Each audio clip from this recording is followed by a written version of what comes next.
Hello, everybody, and welcome back to the Disney Debate, where Kat McBerry, Doug McBerry, and myself take a long journey through the stars to watch every single Disney movie ever made. This was a mistake. You are right, this was a mistake. But before we get started, there's a lot to talk about today. How's it going, Kat? We are the moon. We are the real moon pilots. Screw those other guys. They got nothing on us, who are from the actual moon. Are you going to use the quad laser on me? That's a callback right there. Hell yeah. Do not bother with this puny human. They cannot withstand the quad laser. Yeah, man, And also bow before our mighty dicks. We have Ignignoc and or I should say, Doug McBerry. How's it going, Doug? Fly me to the moon. Let me eat a tub of paste.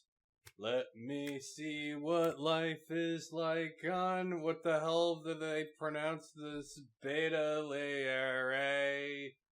I don't even know. Makes about as much sense as the plot of the whole thing anyway, so. I'm good. How are you, Zen? I am doing good, since this is actually 2 days after my birthday. I am officially 34. Happy birthday! Birthday! Happy birthday! By the time this comes out, it'll have been quite a few months since my birthday, but we wanted to get some stuff out. And I do want to address a few things. So before we get into the actual movie, we're gonna talk about a few things. First of all, in addition to being my birthday, it's nearly the 100th episode of the Disney Debate.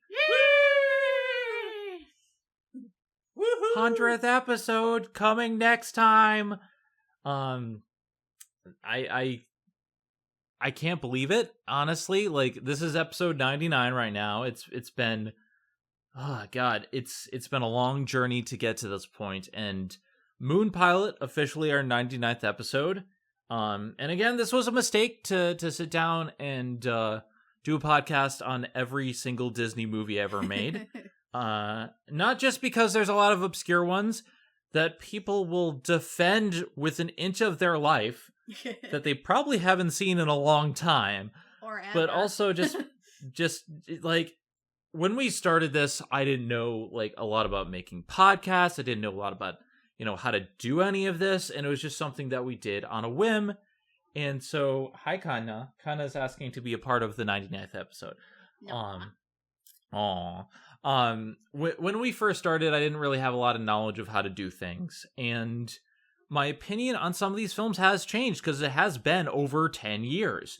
I'm not going to say I'm the best reviewer ever, but the point of these podcasts is to dive into these films, give an initial impression, what I think about them. It's not meant to be a deep analysis where I do all kinds of research.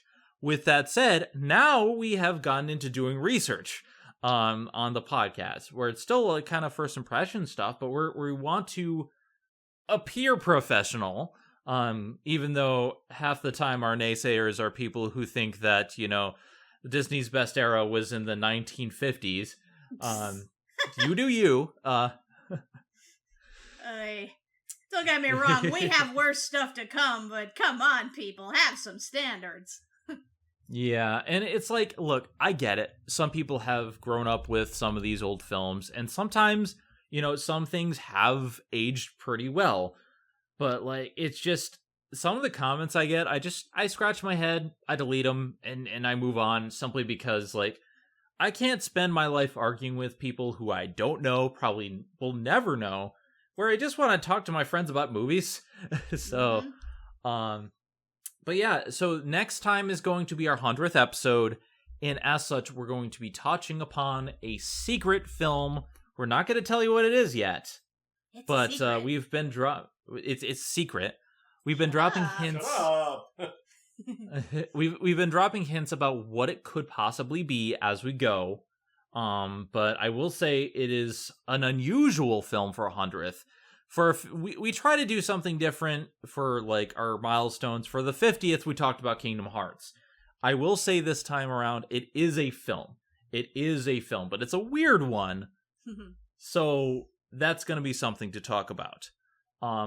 We also have a lot of upcoming things. Like, we have our annual, what is it? Our Halloween special. We have our Christmas special.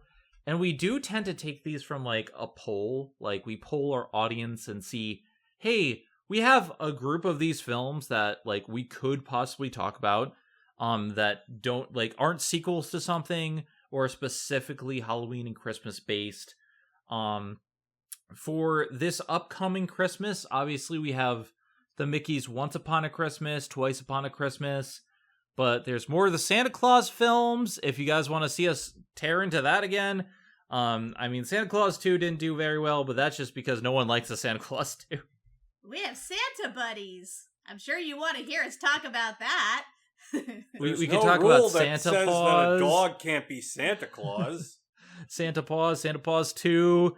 Like, we have options. So if you want to be in on these, like, polls for this, we do have a Facebook group, the Disney Debate. You can come in and vote for some stuff, or vote for the upcoming Halloween special, which we could talk about, like, you know, Tower of Terror, which I've wanted to talk about for a while. We just haven't had a chance to get to it. We could talk about the Haunted Mansion again, or we could talk more about Halloween Town. So, like, we'll review the Saw films, because they're on Disney Plus, apparently.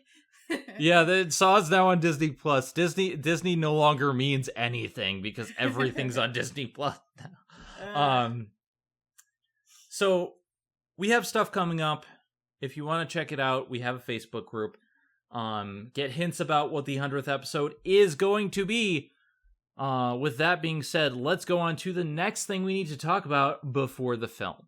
So the film that we're talking about today is called Moon Pilot. And it's very weird, its placement here, because of how Disney has been structured up until this point. For those who are just joining us, or those who are probably new to our show, Disney had kind of a very specific year releases in their decades. For the 1930s and 40s, it was mostly the era of the animated feature. Most of their films were animated, some live action mixed in, not a whole lot, but a lot of it was just like trying to get away from the Great Depression. And then the war happened, and a lot of it was like little shorts and stuff like that, but it was very much based on animation. Aside from Victory Through Air Power and The Reluctant Dragon, those were very weird. But the decade was mostly about those animated films. Now, the 1950s was a little bit different, because while it did start and did have a lot of animated features, I would call the 1950s the adventure era, because looking back on it, a lot of it is all about adventure. You do have big stuff like Sleeping Beauty, you do have a lot of, like, you know, the classics that we know today, Peter Pan, Lady and the Tramp, but a lot of it was adventure stuff. A lot of adventure stuff and documentaries. I mean, we have The Vanishing Prairie, we had Scorpion Hoedown, you know, we had those classic there. So, taking a look back of it, these eras were clearly defined. Going into the 60s, we had a little bit of the adventure era seeping in. But then we get Moon Pilot in 1962. And what's curious to me is, like, the era in which it was made. Because Walt Disney had stepped away from production. He was mostly overseeing production at Disneyland. So a lot of it was like, okay, let's try something new. Try to recoup costs. There was a lot of turmoil in the world. And we had a flop with Babes in Toyland. We talked about Babes in Toyland last time. It was their first attempt at making a play, an operetta, into a movie musical. It did not work, and it cost them a lot of money. So the next one that they called upon was directly based on the space race before anyone had actually entered the space race. And that makes it very interesting because, Kat, you remember that scene in Toy Story where everything changed from Western to space overnight? Oh, yeah, indeed. this is that equivalent of that, because, like, this could have changed everything. This could have changed everything from westerns and adventure into full-on space race products. And spoiler alert, this film was not very well received. We're going to talk about it as we go. So part of the reason why we don't have a lot of space-based movies after this, aside from maybe the Moon Spinners, but I don't know too much about that. Like, the 60s does not have a lot of space stuff, and this could have been a prime opportunity. So it's very weird how we go in that regard. And for those who aren't aware, the space race started back in 1951. Now, granted, it wasn't like this big thing until 1955, but essentially everyone wanted to get to space. They wanted to put satellites into orbit, and we take it for granted in this year, but like we didn't have a lot of space-based stuff back in the day. So when Sputnik was launched back in 1957, this was national news. This was huge. Oh, for certain. Yeah, I mean, like it's like you can always pinpoint when the 50s ended and the 60s began with, you know, when Sputnik went into orbit. That's what I feel is like the transition of movies from all cowboy westerns into these cheesy space movies. Like, you know, the fact that it just ignited everyone's imagination and suddenly we come up with like half of MST3K's repertoire that they've reviewed. That's pretty much what happened. Yeah, it's kind of crazy because like nowadays we take a lot of it for granted because with our effects work and stuff like that, and hell, Buzz Lightyear has his own movie about space. Like space is a big market now. But it was kind of a market back in the space race time, and then it kind of dried up quickly. Now, when Yuri Gagarin, the first human into space from the USSR, we officially entered the space race. So 1961 was when like the big push started. But this film came out in 1962. I don't know how long it really took to make films back then, but I imagine this was in production before that took place. So you have, like, before the major momentum of the space race even started, before anyone was really clamoring to go to space, this film, again based on a book, is all about the government struggling against the communists poised at their doorstep, the communist menace, and then damn commies. It's all about that and their race to get to the moon and have someone return back alive. And it's just fascinating to me because there's no other film like it in that like Disney period. It's ahead of its time, and it was a gamble, but also it was not well received. And so I imagine a lot of that is why we don't have a lot of space movies until like the late 70s for Disney. With like the Witch Mountain films, and even then it's not like strictly space. I don't know, Doug. Let's put it this way: we're in an era before Star Trek existed. Like, wrap your head around that. Yeah, that's kind of crazy. Doug, what do you think of that? I mean, yeah, obviously, space is kind of the it's something that a lot of us are curious about. Some, they're thinking towards the future. It really looks like that's exactly where we're gonna go. But obviously a lot of people, in that time, they still have their doubts about it. So, I don't know, I guess, and especially given the technology of the day, maybe, they just didn't want to, they didn't think they could make some of these, type of, space. So it's just a very interesting time period. Now, before we get into a summary of the moon, I just want to say, like, Moon Pilot is kind of a change in pace. We do have some returning cast. We have Tommy Kirk back in a cameo role. So we do have that. And then who's the other person that returns? I always forget his name. I think Brian Keith as Major General Vanneman. Yes, him. We saw him. So in, he 10 was Who in Dared. the Parent Trap. Oh, true, yeah. Also, I think he was in 10 Who Dared, this quote-unquote worst Disney movie ever. Yeah, like, granted, there have been worse Disney movies. There have been stuff like that, but so we have a couple returning people, but a lot of new cast brought into play, so it's a shakeup of certain things. And I wasn't sure what to expect, because I had never heard anything about Moon Pilot. Granted, it's not one on Disney Plus. This is one that is on Amazon Prime. It's one of those live-action films that nobody talks about. And I sat down. I was expecting, like, maybe a cheesy... like, the MST3K, the time machine kind of riff? Yeah. Where, like, I was expecting it to be extremely boring. And then I got to the picture, and I see... a funny thing happened to me on my way to the moon. It involves a monkey and aliens. And then I read the description, and I'm like, apparently this involves monkey and aliens. It's a wacky comedy, and I'm like, I was not expecting that.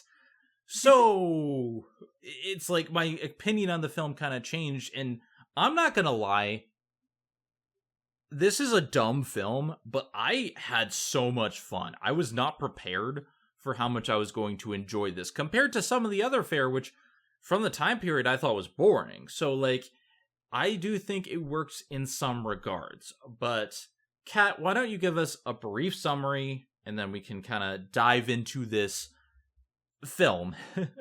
Oh boy, yeah. I mean, don't get me wrong, I was of the same mentality. I was worried we were going to get another boring-ass film or another cringy-ass film, but when I realized it was going to be one of those really cheesy, like, outer space films, I'm like, yes, this is my shit.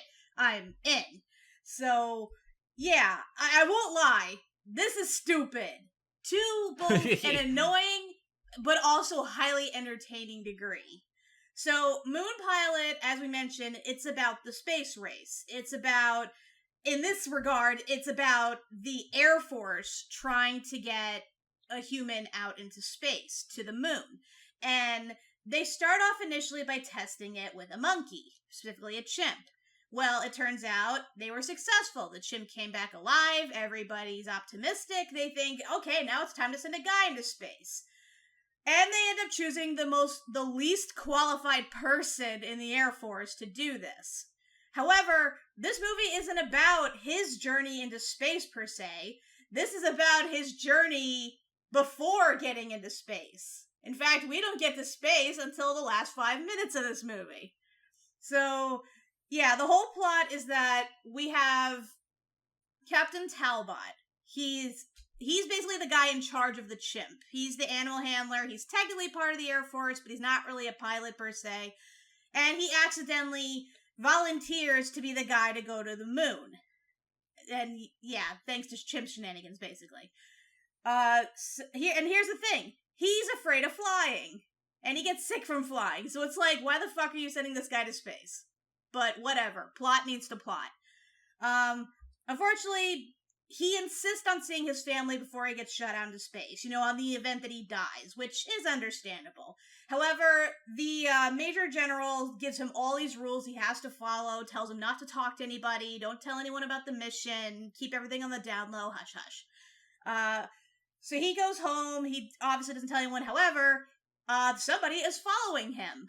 It's this really attractive blonde woman named Lorraine. And she seems to be reading his mind, and seems to know about his mission, and is trying to get all buddy-buddy, cozy-cozy, kissy-kissy up with him. And yeah, it's indicated that there's more to her than meets the eye. Gee, I wonder what that could be. She's a transformer. She's a commie. A spy. Dun dun dun. She's a commie. No, she's an alien. Yeah, she's an alien. They spoiled this so quick. If you look at up the teaser for this movie, that is like literally the first thing they say. They're like, "Oh, he found the woman of his dreams from outer space." It's like, come on. So Yeah. pretty much the whole movie is him at first attempting to escape this alien woman, but then eventually joining forces with her and escaping from the Air Force.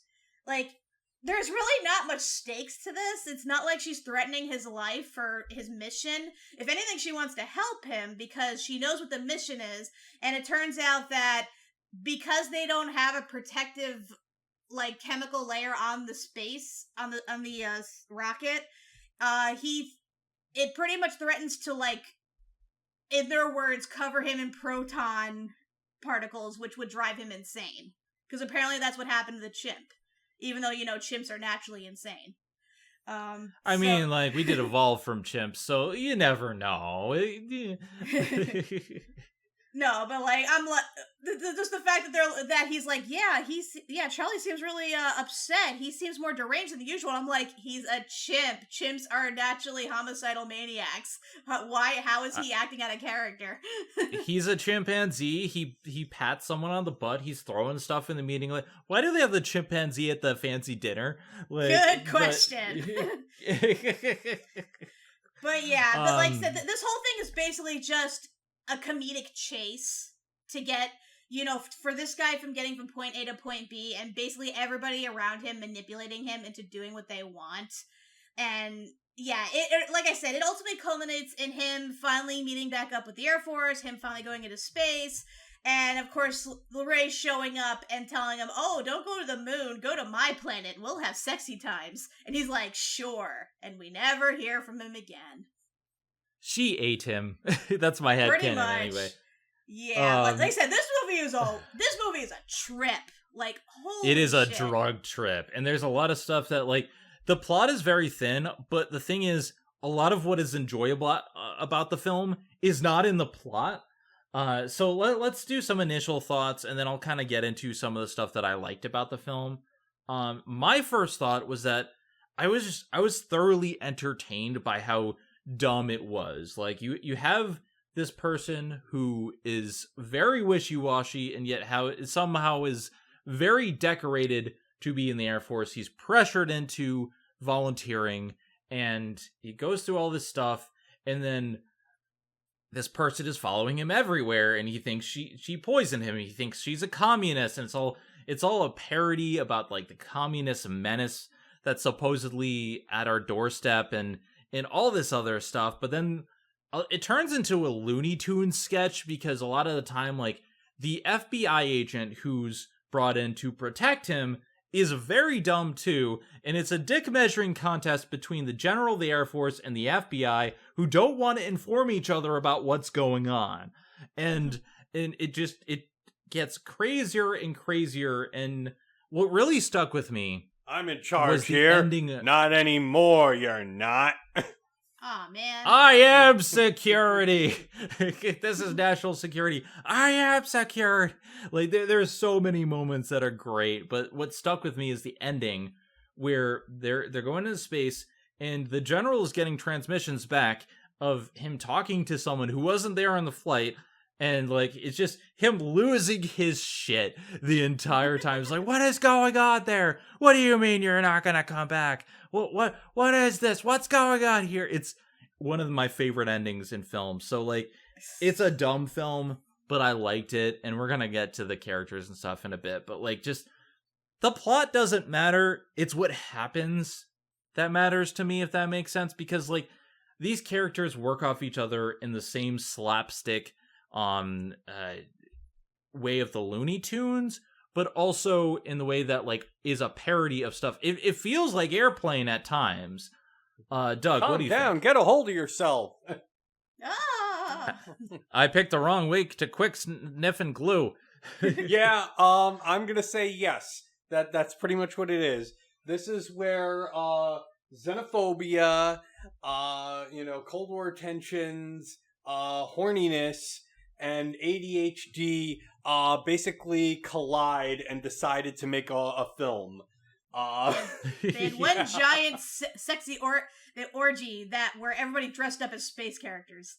Oh yeah, and let's throw in hippies for good measure too, because they really did not like beatniks in this film. I'm going to talk about some of the problems. It is a bit misogynist, and they did not like beatniks. There's a whole Yeah. sequence where It's like they showcase what they think of a beatnik. Yeah, that scene goes on for all of the too long. It's like whoever had that idea, dear God, you need to reevaluate your life choices. Then again, I know what a patriot Walt was, so he probably appreciated having any of the hippies made fun of to an extent. So Damn hippies, get a job and make the space program.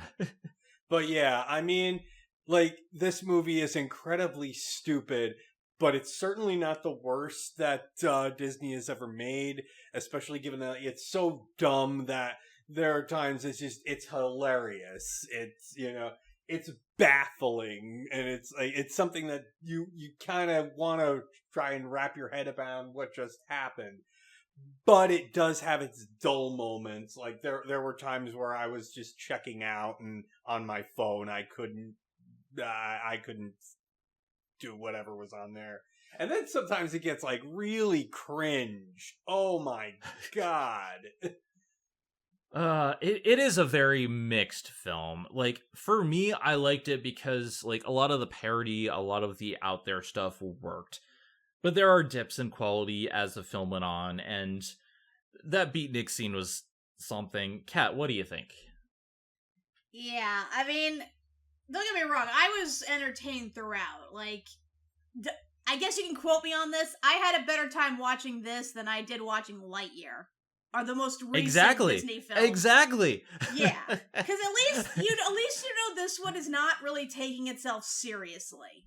Like, it knows that it's about space, it's about aliens, they can technically do whatever they want. Like, they attempt some realism, but for the most part, they just make up and do whatever they want, and I kind of appreciate it more for that, for just being a wacky comedy.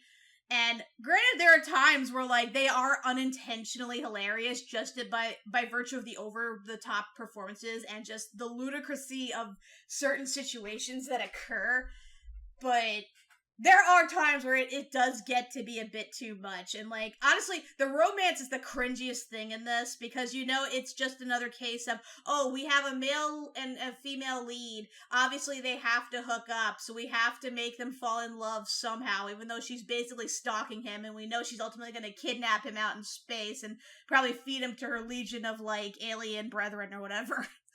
You notice how he never gets confirmation of, like, where she comes from, or, like anything, I mean, she says she's from, was it the Beta Lyrae system or something? It's, like, from the moons of Jupiter, but it's, like, a totally made-up system. Like, she's saying, oh, I'm from the Andromeda Star. It's, like, Andromeda's a galaxy, not a star.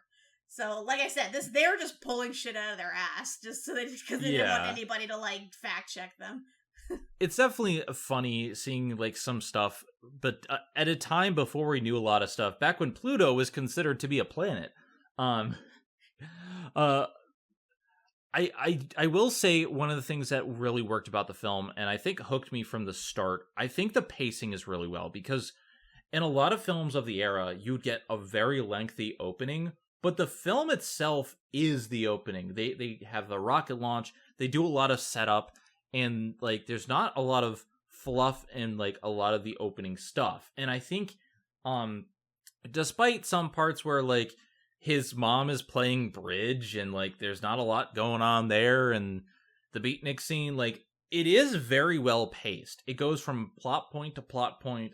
I don't find myself too bored, in many parts of the film, and, like, the parts that are over the top really work.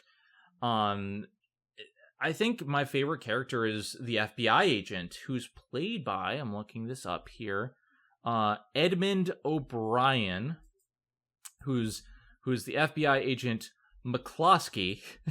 McCloskey. And let me just see.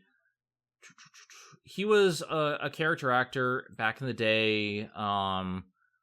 Live action Hunchback of Notre Dame, The Killers, Julius Caesar, 1984. He was in a lot of films, but he's probably not recognized as much today. But I think he did such a fantastic job as this FBI agent. And I had to pause the film several times and like post some of the screenshots. I posted one of the cat. I'm like, I dare you to not laugh at this scene because the faces he makes. Like, oh my god, he's like, look, and it's like, I am security, and he looks like he's about to blow up like he's a beet. Oh my god, it looks like he's having an aneurysm during that scene. Like, just like his eyeball's gonna pop out of his socket. Yeah, it's crazy, but it's so fun. It is so fun. So like, I think the FBI agent made it. I think Major General Vanneman, great. Like whenever he's shouting, and he's always shouting, it's funny. And the fact that he's held for ransom by Talbot, like he's just like, I'm not gonna do this unless you like give in to my demands. And he doesn't. He actually does it. Like I was surprised, but he's like, it's like Vanneman is if you take J.K. Simmons as J. Jonah Jameson, but made him a general. It's great. Like, I won't lie, he really reminded me a lot of Keenan Wynn's character in the Shaggy Dog DA. Because, like, the fact that he always looks angry, he's always yelling, and it's just hilarious whenever he does.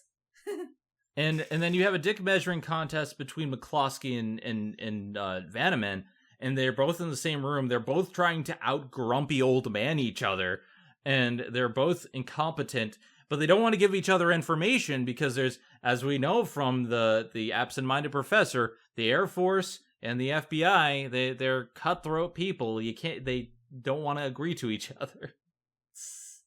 By the way, I should mention real quick, while we call them the FBI, that's not what they're actually called in the film. They're just national security, quote. And this is because when the book this is based on first came out, it painted the FBI as really buffoonish and incompetent to the point where, friggin' what's his name? The head of the FBI at the time. Oh, J. Edgar Hoover? Yeah, J. Edgar Hoover actually demanded that Disney remove any mention of the FBI in the movie and instead refer to them as something else so they would not look bad by comparison, even though it's really friggin' obvious that they're the FBI. So it's like... And he even looks like J. Edgar Hoover a bit in some shots, like, honestly. Yeah. But he never like, cross-dressed. That would have been a twist.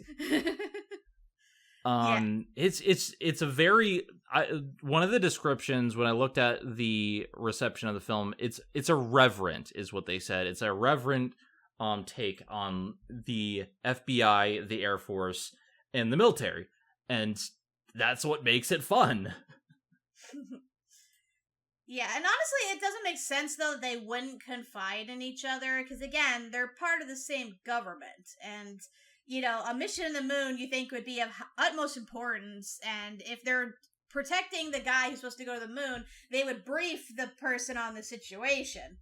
But what if he's a communist in disguise? Well, if you can't trust the FBI, who can you trust?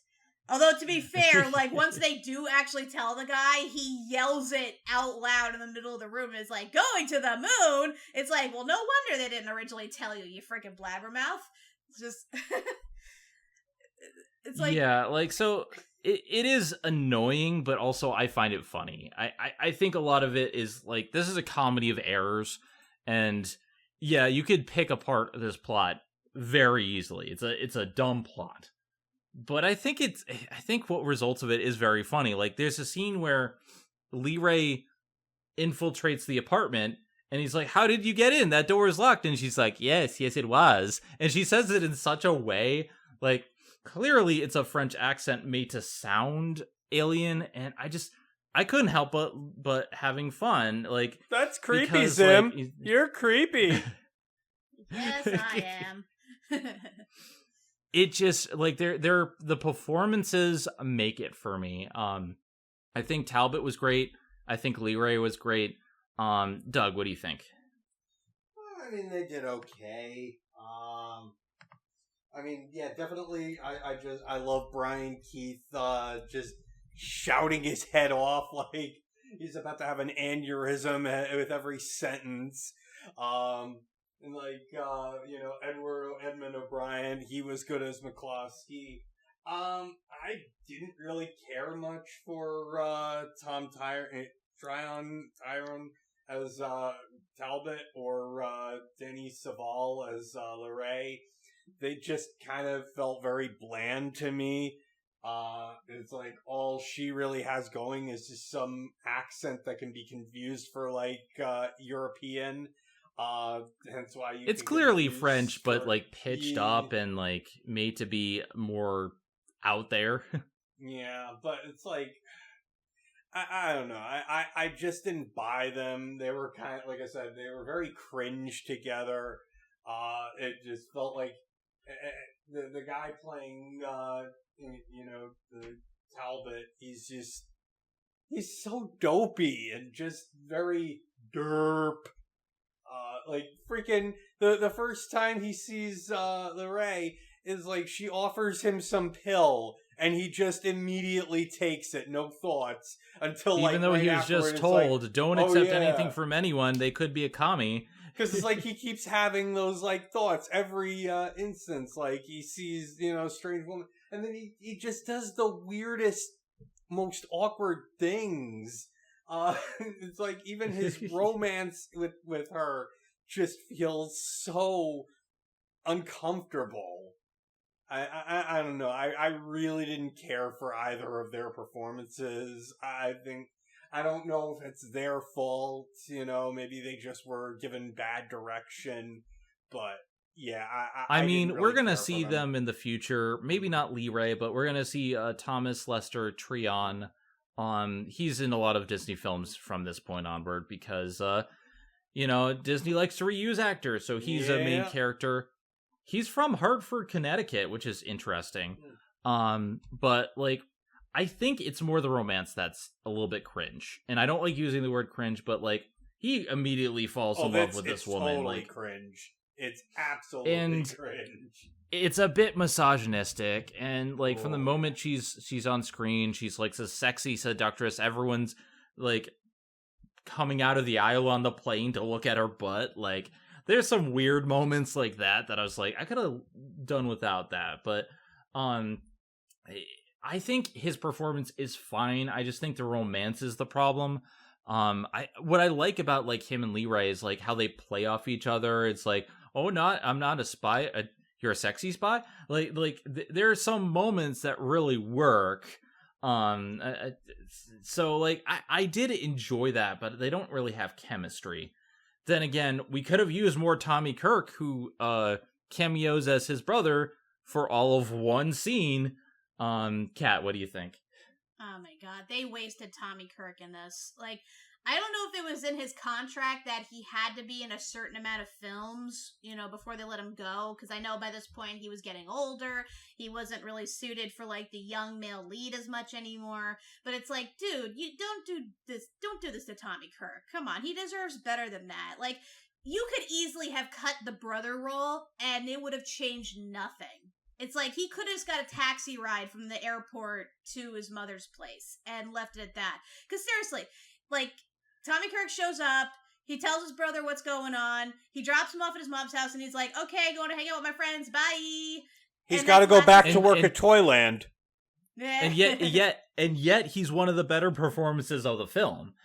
Well, yeah, because he has actual acting experience and, charisma and stuff. It's like, why did they just make him the lead? Like, why do they have to make the other guy, who is, like, just a bland Boy Scout that pretty much just lets everybody just dictate what he does? Because, like, he is, like, oh, God. It's not that I hate Talbot, per se. He does have some funny comedic moments by virtue of other people. But it's like, they make him as, like I said, the Boy Scout who is just too naive to be doing what he's doing. It's like, you're in the Air Force, dude. You're on this highly secret mission to go to the moon. Your life is on the line here. But he is playing it, like, so stupidly. He's like, well, I have to go see my mother in person, and I have to go, hang out with this girl who's really attractive, and, I have to... And I have to go by bus. Bus!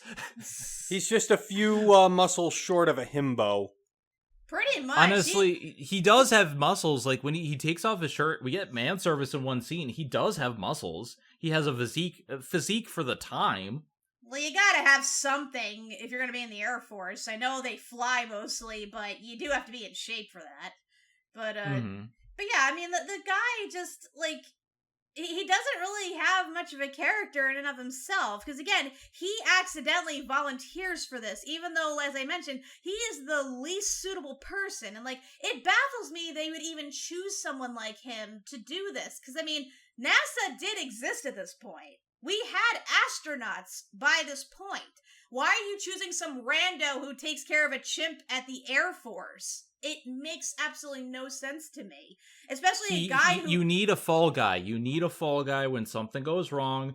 Well, Right. you know, he was just the wrong person for the job, you know, like... It's like, I get it at this point, like, because he's the first person, they don't want to, like, potentially kill someone, like, who could actually do a good job. Like, they need somebody somewhat expendable, but, like, give somebody... Agent Expendable, you're going to space. But, like, give the job to somebody who's at least a little bit competent, somebody who actually is not afraid to fly, who doesn't, you know, believe everything everybody tells him and can be as easily manipulated as he is. It just, he just adds such a level of frustration to the film, especially the part where he's supposed to check in with the general and tell him, yeah, I'm with the spy I told you about, but don't worry, it's cool. She gave us some helpful information so I don't die out in space. He doesn't say any of that. He just, like, is trying not to get a boner while she's chewing on his ear. And it's like, it is so frustrating. There's a large portion of the movie where she's just chewing on his earlobe, because that's what aliens do, and I'm like, dude, like, that's a bit much. Kinky bitches from outer space. Volume 6.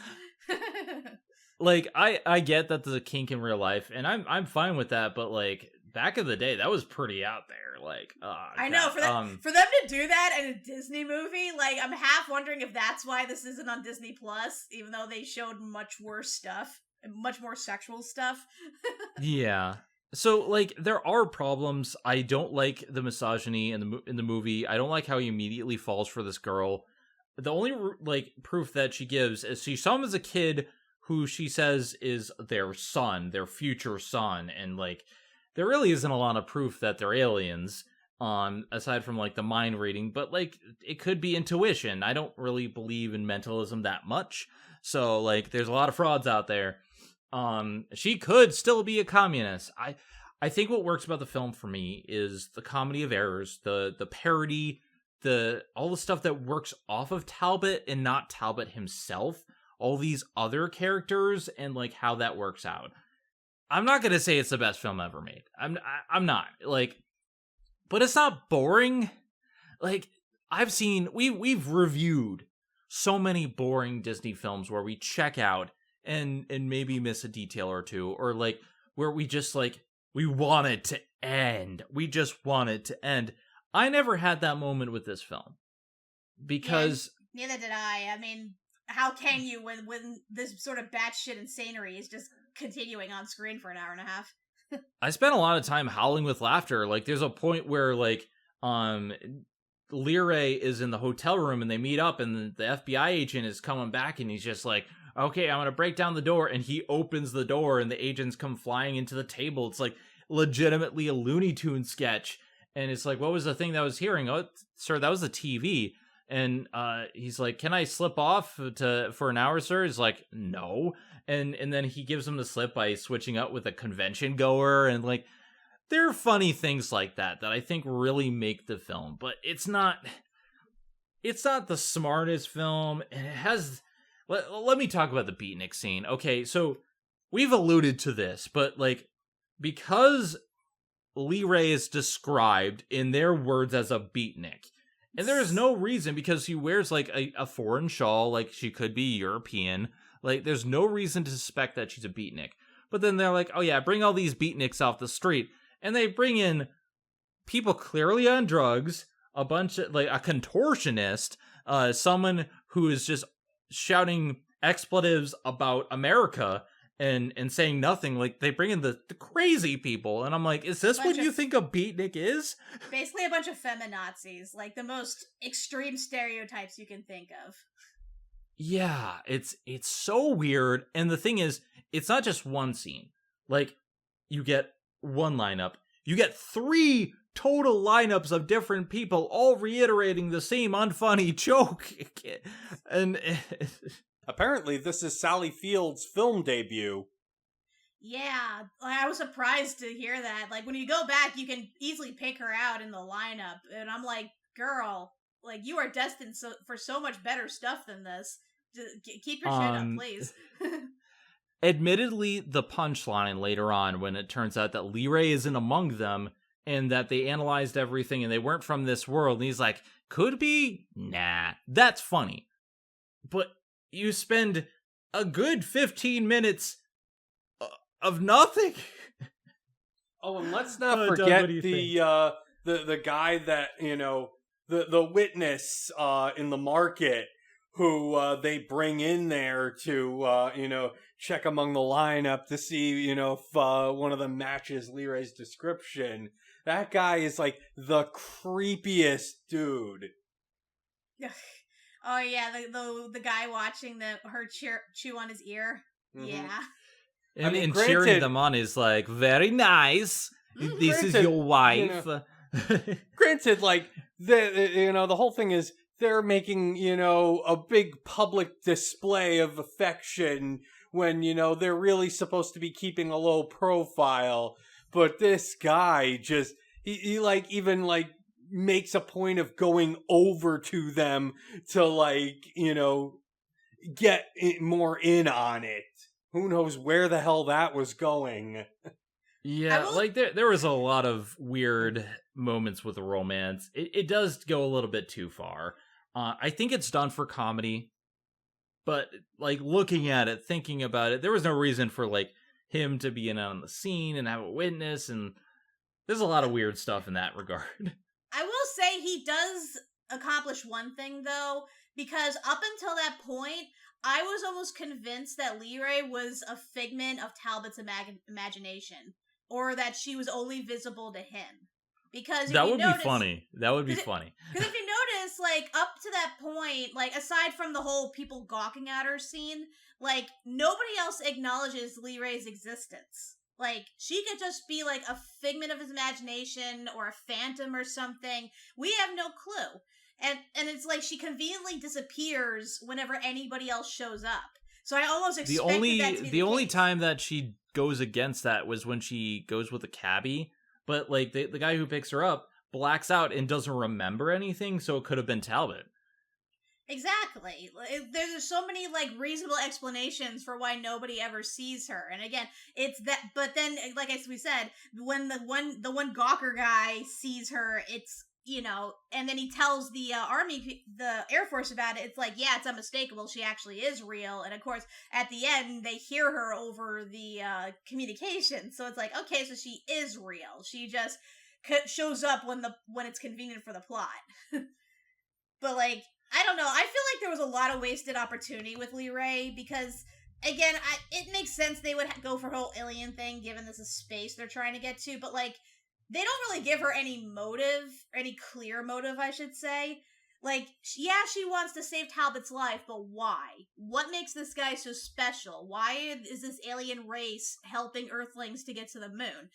And my only rationale is that she used her powers, saw that this guy was going to be her baby daddy, so decided, oh yeah, I want a piece of that. And now her mission is just strictly to save him and get him to space so she can steal him away. Maybe eat him, who knows?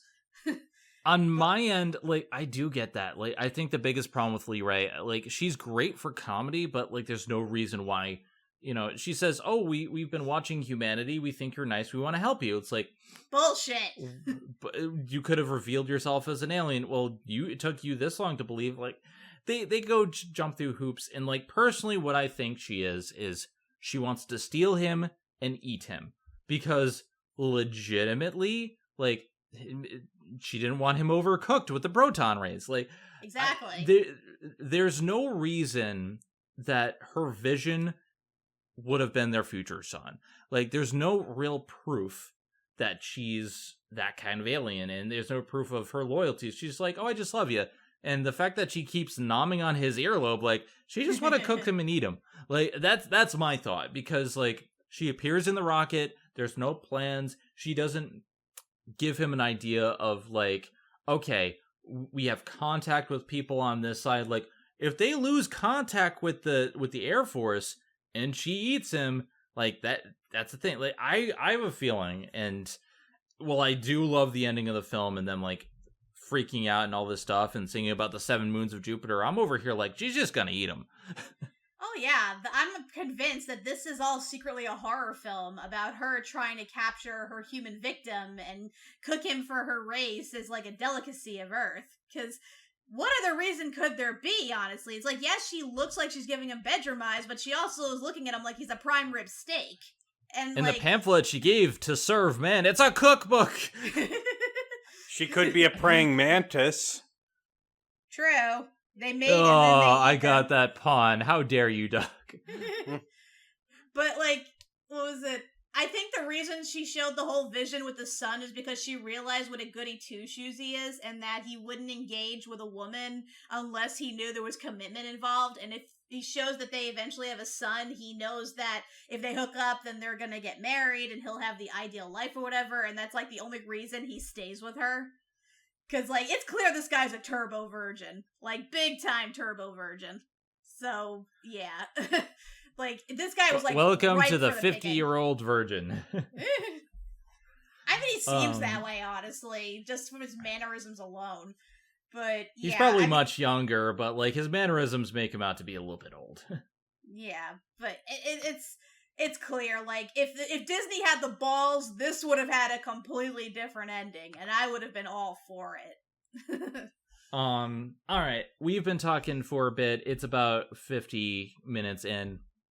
I'm gonna give my final thoughts, because I'm gonna be honest with you, straight up, there isn't as much to say about this film. It's part of why I did a lot of my research, talking about the time period of this film, because you know, this film did not do very well, and I'm bringing up the reception here because, you know, there was quite a mixed reception. Now, Bosley Crowther of the New York Times, which is a rag now, wrote that the film, not as witty as it might be, but Charlie is a natural and amusing for a chimpanzee, and the rocket stuff is fascinating. This should be a fun film for the kids.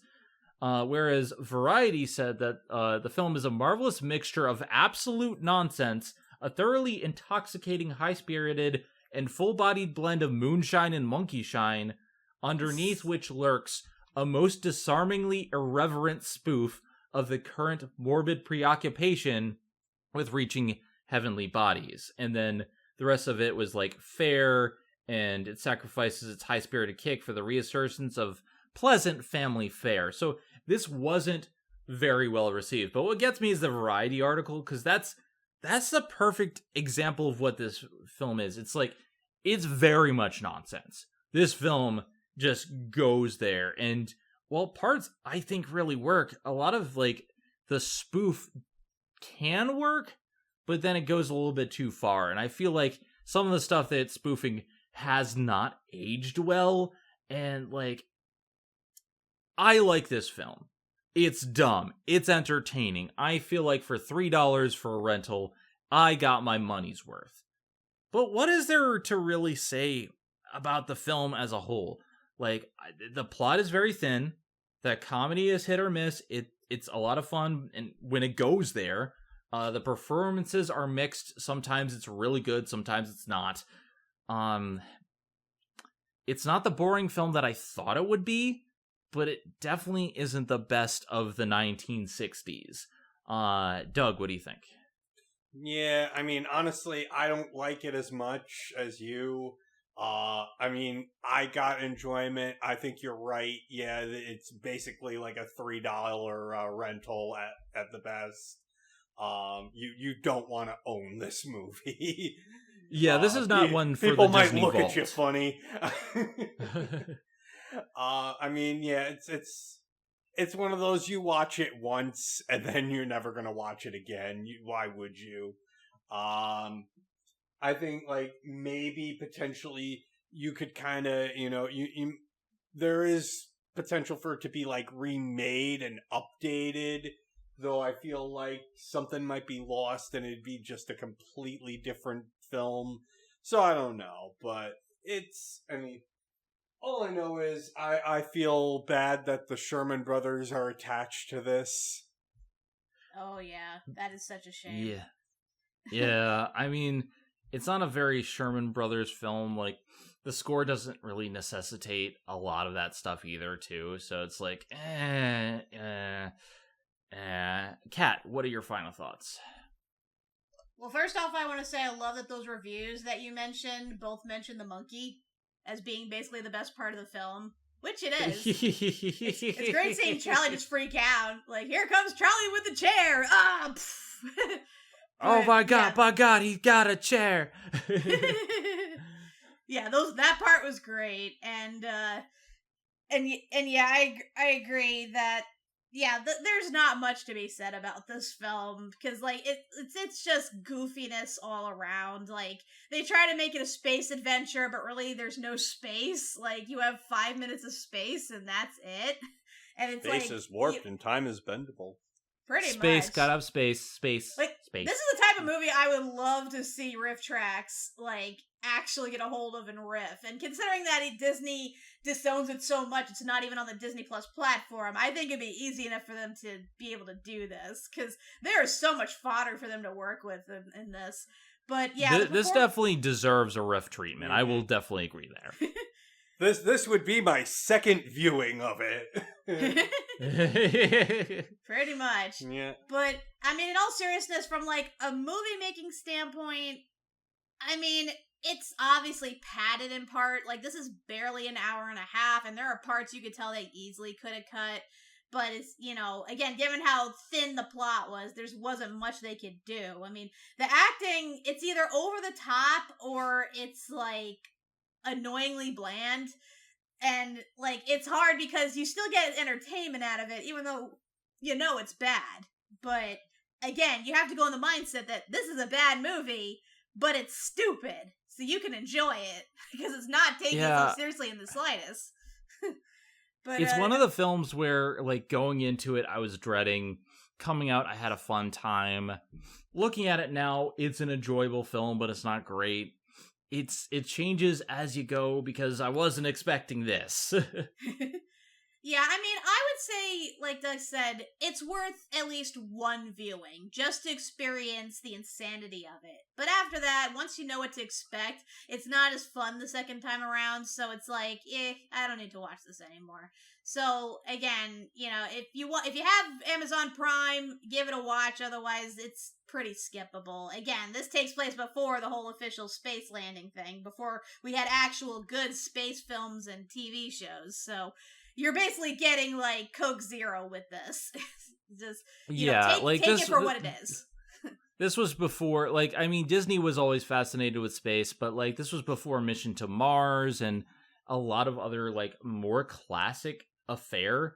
And granted, like, I know Mission to Mars mostly because I rode the ride in Disneyland, but I feel like this isn't a classic. It kind of was shunted simply because it was not the film it needed to be at the time. It was a 60s comedy that was trying to be serious at the same time. It did not quite work. And I don't think audiences took it off. So it's a shame that, like, we didn't get more space fare from this point onward, but it's understandable. With that being said, my buns, next time is our 100th episode of the Disney Debate. What will it be on? What will it be? Well, you're gonna have to wait and see. And in any case, wait for it. Wait for it. Wait for it. Wait for it. In any case, I'm Zenith Warrior Princess, the cutest of ghost buns. I'm Kat McBerry, the monkey's uncle. And I'm Doug McBerry, the spy who gives you drugs. And just remember, the only thing that beats a monkey with a gun is a monkey smoking a cigar. That made the film for me. And throwing a chair. By God, he's got a chair! Ah!